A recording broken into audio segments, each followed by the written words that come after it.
Now, on the ground, more than 500,000 Palestinians have fled Gaza City. This after Israel ordered 1.1 million people to leave the region. Thousands of residents are now gathering at the border crossing for Egypt, but they have nowhere to go. Diplomatic efforts have been underway to try and open the Rafah border crossing to allow for the movement of people and aid, but hopes for a temporary ceasefire were quickly dashed today as Israeli airstrikes continue to pound Gaza. And there are dire warnings coming out of Gaza. They say water is running out and hospitals are on the verge of collapse. This video was shot in Gaza City today, showing a crowd of residents carrying bags of wheat from a United Nations relief agency store.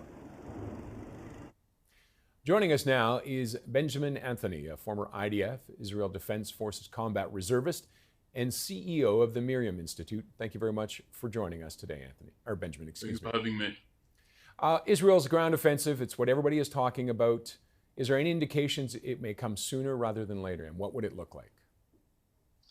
Well, quite frankly, many people here are surprised that it has not been launched to this point. I think that there are various reasons for the wait, and there is great demand among the Israeli citizenry and among the members of the Israel Defense Forces for a far-reaching, sustained, effective, and dare I say conclusive ground incursion into the Gaza Strip, not to target anyone but Hamas, to destroy Hamas, to topple Hamas, and to do so in a manner that allows the Israeli people to return to the area that was so brutally raided, resulting in the murder of more than 1,300 members of our society here in Israel and the kidnapping of more than 150 individuals, including our elderly, our infirm, our women, children, dare I even say it, unborn children. Pregnant women are reported to be among those who have been taken hostage.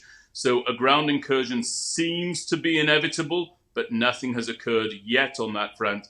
And Israeli civilians and citizens and soldiers who are frankly one and the same here because we're a conscripted military are waiting to see when the government will order them forward. Now, you talked about the IDF's tactical, strategic goals. What will it be like trying to go after those in a place like Gaza? The challenges for the Israel Defense Forces operating in the Gaza Strip are myriad. We, of course, know about this elaborate tunnel network that has been excavated over a period of years. It's referred to in the Israeli security establishment as the Gaza Metro. It's from there that we expect Hamas terrorists to operate. But the Israel Defense Forces has entirely revised its training doctrine. Particularly our combat engineers and our special forces have been practicing on subterranean or tunnel warfare since this really became a strategic threat rather than a military tactic, which came about in 2014 following and even prior to the events of Operation Protective Edge, Israel's previous large-scale incursion into the Gaza Strip. And situations like that in tunnels and warrens and some of the buildings that have multiple rooms, dangerous fighting. How much is Israel prepared to sacrifice for this? The State of Israel has already sacrificed for this. Let's be clear. I want to repeat the context out of which this incursion may take place. On Saturday morning, October the 7th, more than 1,300 civilians were murdered in the most horrific attack upon Jewish people since the horrors of the Holocaust. As though that were not sufficient, those civilians were raped, some were beheaded, some were gang raped. They were murdered in cold blood, en masse, entirely indiscriminately by Hamas terrorists.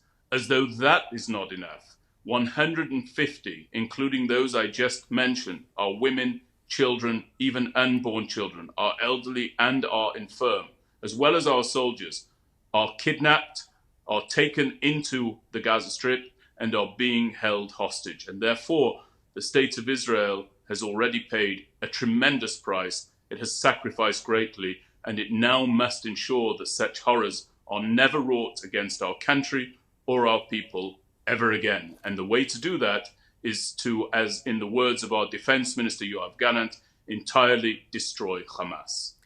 But that will not be easy. There's a half million people have moved from the north of Gaza, but that still leaves 600,000 or 700,000 people. How What can the IDF do to try and protect the Gazans who are either choose to stay or forced to stay? But how do you protect average citizens in Gaza?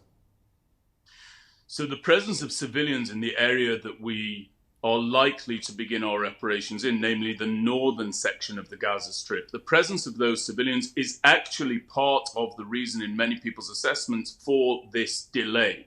The Israel Defense Forces has established a humanitarian corridor through which those civilians of the Gaza Strip who are able to flee the area can flee the area. Now, the real question is, will Hamas allow them to leave?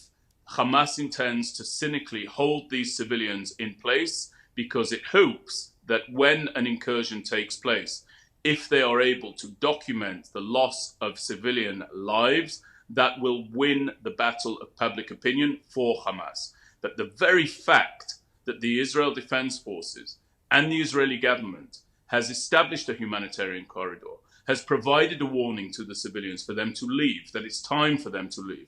That speaks to the ethos of the Israel Defense Forces, and it speaks to their determination to fight a war in accordance with our own moral code, that of avoiding undue, unnecessary civilian casualties and working diligently, even at the risk of our own safety sometimes, to reduce that number of civilian casualties down to its lowest possible form. It will never go to zero in war, but this war is not of Israel's making. This war is the making of Hamas atrocities. Now, Israel has support around the world, but are you worried that could turn if this war drags on and we start hearing more and more about Palestinian civilians being killed? Unfortunately, as is the want of the international community, we are already hearing people speak about the Israel Defense Forces being disproportionate with regard to their defensive operations inside the Gaza Strip, those that are occurring by way of the air and those that are yet to occur by way of a ground incursion in the event that that comes about. The reality of the matter is, first of all, the state of Israel requires absolutely no instruction from the international community when it comes to prosecuting wars in accordance with the laws of armed conflict. Unfortunately, as a result of our long-earned experience, we have become experts in precisely that, and oftentimes export our expertise to our allies, including to the militaries of North America and Canada.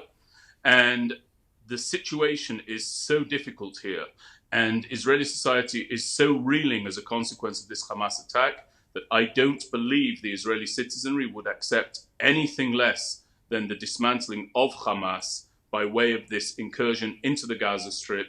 And I don't think that they would be receptive to the idea of us being anything less than conclusive as a result of us wanting to appease international condemnation or criticism. Benjamin, thank you very much for joining us today. Thank you for having me. Benjamin Anthony, former IDF, Israel Defense Forces combat reservist and CEO